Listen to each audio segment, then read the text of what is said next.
He holds them. Racing Belter of a Song dwelt at the start. She'd missed it by more than a length. First to get going, Desert Whisper. Don't Think Just Drink out of the gates very quickly, and so's Bravo Centurion flying across from out in the deep. Baby Esker behind those, and pushing up is Cauldron to be handy. In behind them, Safekeeper tucked up near the rail. They're being followed by Tralala, the stablemate Ultimate Paradise. Belter of a Song after that tardy start back with only 3 behind her. They included Wicked One, Yashisa and Zoltanite. As they approach the turn, 400 left to go, and the leader Bravo Centurion worked its way across here from the deep and led by a length. Don't Think Just Drink sizes it up. Desert Whispers back on the inside, followed then by Safekeeper letting down, and Tralala heads the others in front of Cauldron, but Bravo Centurion down inside the last 175, clears out, races about 2 to 3 clear, and is going to come away and record a most impressive win. Bravo Centurion in an absolute breeze by 3. Desert Whisper, Safekeeper third. Don't Think Just Drink was fourth home. Then Cauldron, Ultimate Paradise, Tralala, Yashisa, Belter of a Song, never in it after missing the jump. Wicked One well back. Zoltanite is back there with those as well, and they're in the company of Baby Esker. Well, that's a fabulous win by Bravo Centurion. National Defence 3-year-old. Third lifetime start, drew out there in 12, and boy, it just absolutely scarped to the lead. Desert Whisper flew the stalls on landing to be in front, but Bravo Centurion and a very positive Chris Parnham just absolutely poured the pressure on to go to the front. And this has been most impressive. It cleared out and has won by a big margin for the Luke Fernie stable by National Defence out of Comsar. For Luke Fernie, Neil Gill, Frosty Martin, Rod Johns, Peacocks, Mick Butel, MG Smith, G Young, C Gerrans, R Maple, S Mills, and also Ms P Neary, B Turner, J Phoebe and Gary Kemp.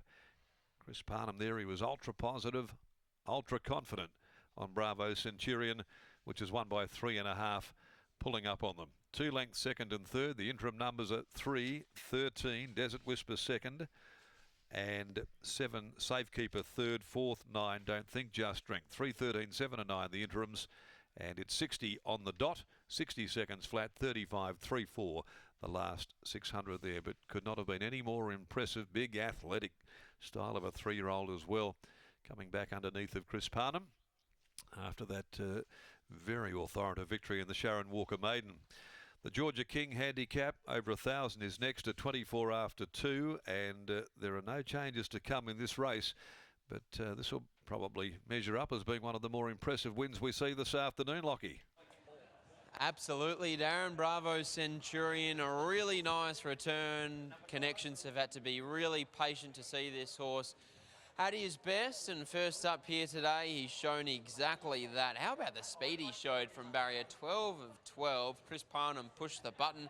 He was able to cross the stablemate, and from there, he dropped another gear late. That was a fantastic first up victory, and winning trainer Luke Fernie joins me now. Luke, Bravo Centurion, only his 3rd career start here this afternoon. Is it fair to say this horse has just been a work in progress behind the scenes?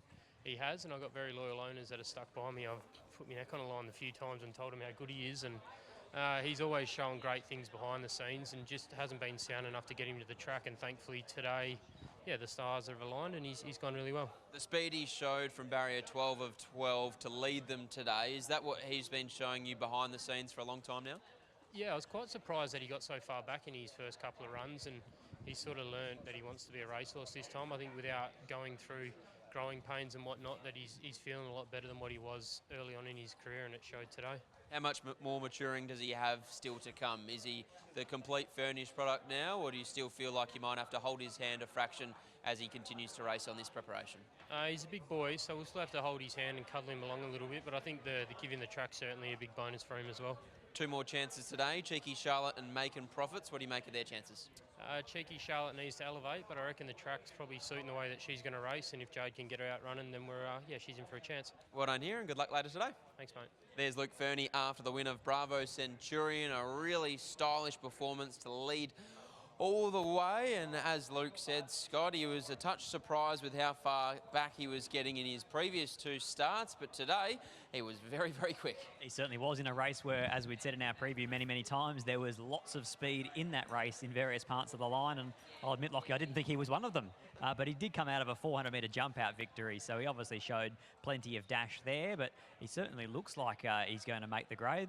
If you were doing pick at the yard, you'd hope Michael Heaton picked him. Yeah, absolutely. He is hoping. He's been learning his trade for a little while now, the big fella from the yard. But bravo Centurion, with the speed that he possessed here this afternoon, it looks like he has a Saturday win amongst his career. So very exciting horse, and I'm very keen to hear Chris Parnham's impression of this impressive galloper. And that's 3 horses today that have basically led in the same spot and won. Chris joins us now. Bravo Centurion. That looked pretty impressive to us, Chris.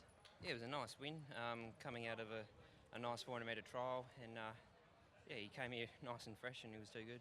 Talk about fresh. When you asked him to whip around them and find the top, he covered them very quickly in terms of them making that sort of early move to find his spot.